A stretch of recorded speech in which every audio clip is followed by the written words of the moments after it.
The narrative campaign is heating up on the surface of the Forge World planet of Imperia. We are into Game 3 of the campaign, and 2 more factions have appeared to join the war. If you've been following our campaign and have enjoyed this content, please take a moment to subscribe to the channel and hit that like button so we know to continue creating more content like this for you. Now with that out of the way, let's jump right into it. Today's game is once again showing off combat patrols, 25 power level, or 500 points. The defenders of Imperium have received reinforcements in the form of the Astra Militarium. Making use of the Valhallan regimental doctrine, they are using the relic Markov's Mark 45, which lets the Commissar lead the large squad of conscripts with very little fear of morale checks thinning their numbers. This is backed up by some sturdy units able to control table space. On the other end, the Alpha Legion have done what they do best and infiltrated the planet. Coming straight from Forge World, these miniatures are literally from 30k, with the Headhunter squad representing Chaos Marines, the Lernian Terminators standing in for Chaos Terminators, and the model for Dynat will be representing himself using the rules of the Chaos Lord. And of course, they will be using Alpha Legion faction traits from Codex Chaos Space Marine. For a closer look at these armies, I've linked in the description below to the faction trailers where we go over the specific details of each force. Looking at the mission for today's game, this is coming from the new campaign book by Games Workshop, Mission Pack Plague Purge from the brand new Warzone Carcharodon campaign. This mission is called Survivors of the Fallout. With the battle taking place on the surface of the Forge World, who knows what radiation or toxins are leaking from the planet's surface. In this mission, there are 2 unique rules.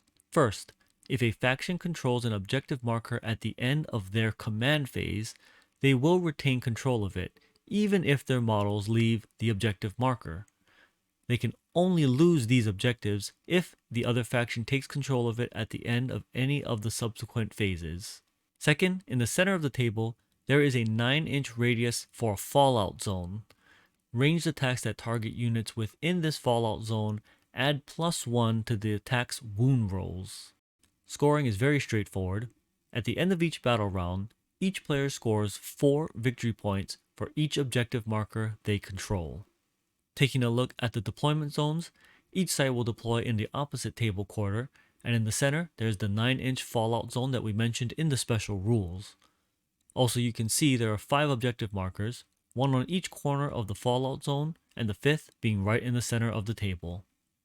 Looking at the actual battlefield, you can see the 5 objective markers, with the objective markers also representing the appropriate range that they can be held in. And in the center of the table is a questionable looking monument that is almost certainly the source of the fallout. Now on to deployment. The Alpha Legion win the roll-off and choose the lower right and to deploy first, using alternating deployment. Choosing to keep the Terminators in Deep Strike, hopefully this strategy works out better for them than it did the Space Wolves, while the Guard use a very aggressive deployment as the primary victory condition is to control table space. For secondary missions, the Alpha Legion have chosen Cull the Hordes, which tasks them with killing 6 models a turn in a unit, the large conscript blob baiting this choice, while the Imperial Guard have chosen the secondary Survivor, nominating the Bulgrins. They've got 4 up invuls with a toughness of 5 and 3 wounds each, giving them a pretty tanky stat line. The Guard win the roll-off and choose first turn. At the start of the first battle round, the Alpha Legion activate the stratagem Forward Operatives. This lets them move the Headhunter Chaos Space Marine unit 9 inches immediately, trying to get them into the cover of the center of the table and placing them on the center objective. And at the end of the command phase, the Guard take control of objective number 5, which frees them up to begin moving on to other objective markers, and look to dictate the pace of the game. All the units move aggressively, with the Bulgrids advancing forward to objective number 3 up at the top, the conscripts both screening for the Leman Russ and reaching objective 4. The Commissar does have the Warlord trait to give him the voice of command ability. Unfortunately, the conscripts only listen and understand such orders on a 4+, and they fail that roll this turn. On the shooting phase, the Leman Russ command tank did use its full move, however it's still able to generate 7 shots using the triple plasma cannon setup, targeting the Chaos Space Marine unit that has a few stragglers at the back still in line of sight. As a note, we did forget the Alpha Legion trait, which should have given -1 to hit. So we do count 4 hits, which deal 3 wounds, and only 1 save. Then the single shot Las Cannon also scores a hit and a wound. That also fails the save, killing a 3rd Chaos Marine. However, for the Alpha Legion, fortunately they do pass the leadership check. The Guard make the decision not to charge, as they currently have a solid hold on 3 of the objective markers. Though remember, scoring does happen at the end of the battle round, so the Alpha Legion will get a chance to respond to this. On the Alpha Legion's first turn, they generate their command points, bringing them back up to 3, and then thanks to some Chaos trickery, secure objectives 2 and 1 in the center. In the movement phase, the Chaos Marines tuck in behind the wall, safely out of line of sight, for now, while the cultists are herded towards the Bulgrin by the Chaos Lord. They do need to find a way to contest that before the Guard are able to start running away with the mission objectives. In the shooting phase, the Chaos Marines are able to return the favor and fire on the straggling Bulgrin with 12 rapid-fire bolter shots. This is 4 hits and deal 4 wounds, though the 4+ save does stop half of those. The heavy bolter did move, so it does need 4s to hit, hitting once and wounding once. The failed save does finish off the first Bulgrin. Next, the Chaos Cultists rapid fire with their autoguns into the Bulgrin, and with the Chaos Lord standing behind them, they activate Veterans of the Long War.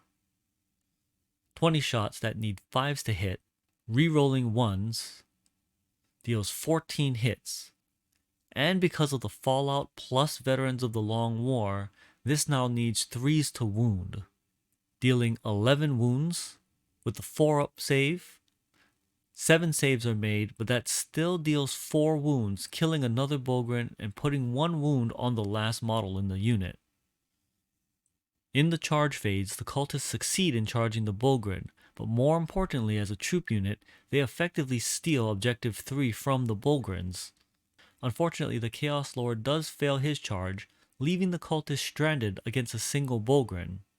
The cultists do attack first, though fail to deal any wounds, while the Bulgrin retaliates with landing 3 hits and dealing 3 wounds.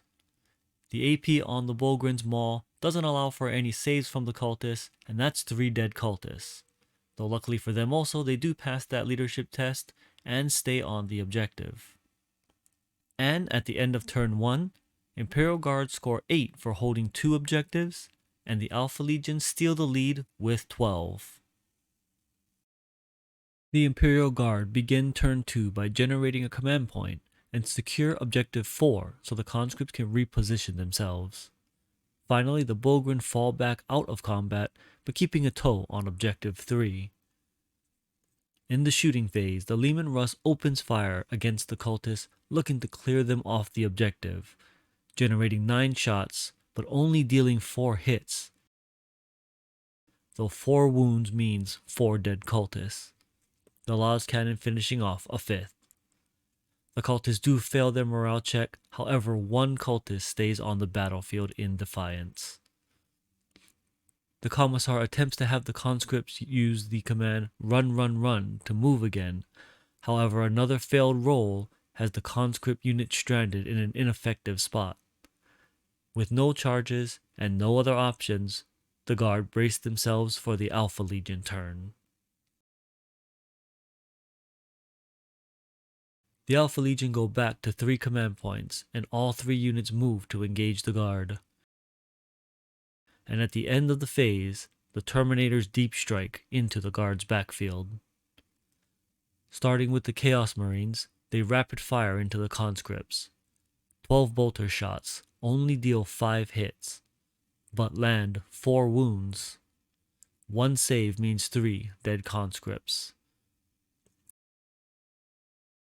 The heavy bolter lands 2 hits this time, and 2 wounds means 2 more dead conscripts. The Chaos Terminators are equipped with 5 combi meltas and decide to split their shots. Meltaguns into the Leman Russ, bolters into the conscripts. They also activate Veterans of the Long War. 5 melta shots gives 4 hits, and thanks to the Veterans of the Long War, plus the Leman Russ getting a little too close to the fallout zone, the shots wound on 2s, dealing 4 wounds.